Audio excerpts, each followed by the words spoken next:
Ketemu lagi bareng Mirza dengan Text Time with Mirza atau TTM. Kali ini kita akan discuss masalah reshuffle kabinet yang kita udah pada tahu ya. Bu Sri Mulyani Indrawati, SMI, yang udah kira-kira 15 tahun itu dia jadi simbol keuangan negara gitu ya. Satu periode bareng Pak SBY, 2 periode bareng Pak Jokowi, dan sekarang ini belum ada 1 tahun dengan Pak Prabowo gitu ya. Tiba-tiba sekarang dia diganti, posisinya diisi sama Pak Purbaya Yudi Sadewa gitu ya. Yang bikin rame pergantian ini kejadiannya pas pas demo DPR soal tunjangan 50 juta, dan juga bagaimana banyak statement-statement pejabat yang agak-agak mengelus dada ya, untung bukan dada tetangga gitu ya. Jadi sampai akhirnya rumah Bu Sri itu ikut-ikutan dijarah publik gitu ya, 2 kali katanya. Nah, kali ini gue akan diskusi masalah ini bareng teman gue namanya Bang Adit. Beliau adalah pengamat perpajakan yang bisa ngomongin analisa pajak tapi dengan cara yang tetap fun gitu ya. Halo Bang Adit. Halo, thank you udah diundang. Oke, diundang lagi ya. Oke, jadi intinya Bang, kita ngomongin demo DPR kemarin bikin masyarakat ngamuk gitu ya, ngomongin tunjangan rumah, dan endingnya sekarang sampai reshuffle.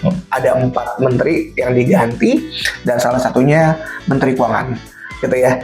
Menurut lo kenapa kira-kira reshuffle ini jadi heboh gitu Bang? Ini timingnya gokil banget bro, karena memang tadinya memang lagi di mau DPR, kok tiba-tiba Menkyu-nya diganti. Ini kan sesuatu yang mind blowing ya. Iya. Itu kita khawatirnya kan ada sesuatu nggak di balik layar seperti itu. Jadi kayak ada konspirasi gitu. Oke, ditambah lagi kemarin rumahnya Bu Sri kan dijarah sampai 2 kali kan. Kira-kira kok bisa gitu ya rumah pejabat publik sekelas Menteri Keuangan gitu loh dijarah sampai 2 kali gitu kan. Buat orang kan itu kan kayak semacam simbolik ya Bang. Era Bu Sri Mulyani is over gitu kan. Ini memang kalau misalnya masalah Menteri Keuangan ya, ini bukan masalah APBN saja, tapi memang masalah kita menjaga kepercayaan investor. Trust ya, benar-benar.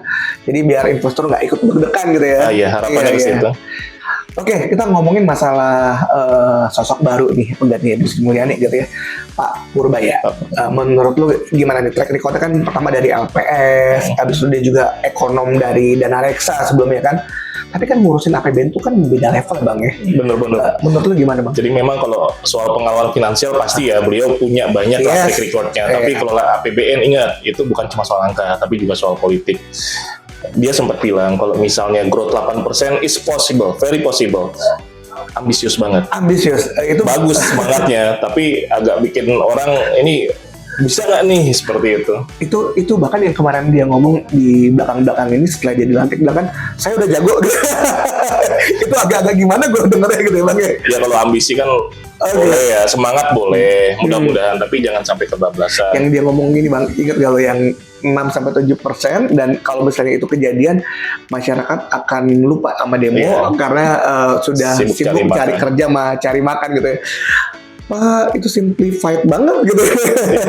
Memang kalau misalnya pejabat publik ya, kita harapannya komunikasi kepada masyarakat, kepada investor itu betul-betul harus dijaga. Iya, takutnya ntar ada gonjang-ganjing lagi gara-gara ini gitu kan. Ya pas diumumin kemarin kan IHSG sempat langsung drop Bang, 1,3% gitu kan, turun kan. Mungkin gimana nih tanggapannya Bang? Ya kalau Bu Sri Mulyani ya kita tahu ya, pasti Bu Sri Mulyani kan memang market darling ya. Iya. Ya pastinya. Disayang banget. Pasti, dan pada saat memang beliau diganti, pasti pasar ya wait and see. Pengen tahu nih, ini siapa yang digantikannya dengan siapa? Kan pasti dipelajari dulu profilnya. Yang gantiin siapa? Kira-kira dia bisa nggak ngimbangin Bu SMI? Bisa nggak ngimbangin? Udah 15 tahun gitu kan. Iya. Lu kayak ngegantiin legend gitu kan. Itu agak berat juga sih cuy. Siapapun yang gantiin Bu Sri Mulyani, gue pikir akan susah gitu kan. Walaupun akhir-akhirnya kemarin dia sempat ada kebijakan-kebijakan yang agak direspon negatif sama masyarakat, tapi gue yakin 15 tahun dia ngejaga APBN negara itu kan legendary pastinya person banget Bu SMI itu kan. Harapannya memang Menkyu yang baru tidak hanya bisa mendorong pertumbuhan, tapi juga bisa menjaga kredibilitas fiskal. Iya, biar nanti juga kita bisa ngawal gitu ya pertumbuhan yang sesuai dengan kata Pak Menkyu yang baru, 6-7%. Amin. Amin. Oke Bang, sekarang kita coba kupas dikit-dikit nih. Kalau kita bagi nih skenario ini ya, skenario optimis, moderat atau pesimis gitu ya. Kejadiannya tuh seperti apa kalau misalnya Pak Menkyu yang baru ini? Ya mungkin kalau misalnya optimis, beliau bisa tetap disiplin ya, jaga kredibilitas, kasih stimulus, investor pasti happy. Stimulusnya tuh berupa apa nih, kayak penurunan fasilitas perpajakan? Mungkin pajak, kasih mungkin tax holiday, atau mungkin insentif lainnya lah. Jadi investor kan pasti happy ya. Ada ruang fiskal yang lebih longgar lah seperti itu. Right.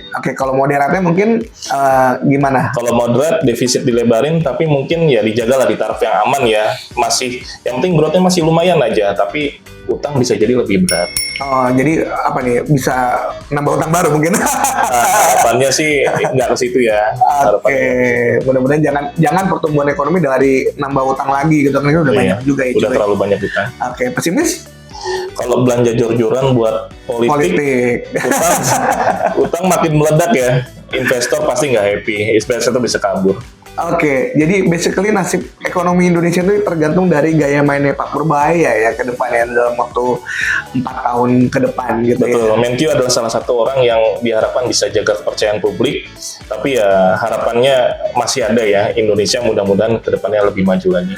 Iya, karena kan kita juga tahu ya Bang, kalau misalnya Menkyu itu buat negara tuh kan kayak penjaga gawang gitu ya, kesebelasan timnas ya gitu kan, kayak si Martin Paes gitu kan, atau siapa, Audero. Jadi kesimpulannya ganti Menkyu bukan sekedar ganti orang ya Bang. Jadi itu arah keuangan negara juga mungkin bisa ikut berubah gitu kan. Jadi pilihannya mungkin bisa pertumbuhan yang lebih cepat atau cuman jaga stabilitas market gitu ya. Menurut lo Purbaya atau Pak Menkyu yang baru bisa jadi superhero fiskal atau cuman pion politik anggaran? Vote di polling IG, tweet atau X kita gitu ya. Bang Adit, makasih banyak udah nongkrong bareng. Thank you. Siap. Mudah-mudahan kita dengan Menkyu yang baru ini kita akan lebih baik ekonomi kita. Welcome to the club Pak Menkyu. Kita tunggu kebijakan-kebijakan yang akan membawa Indonesia menjadi lebih baik lagi.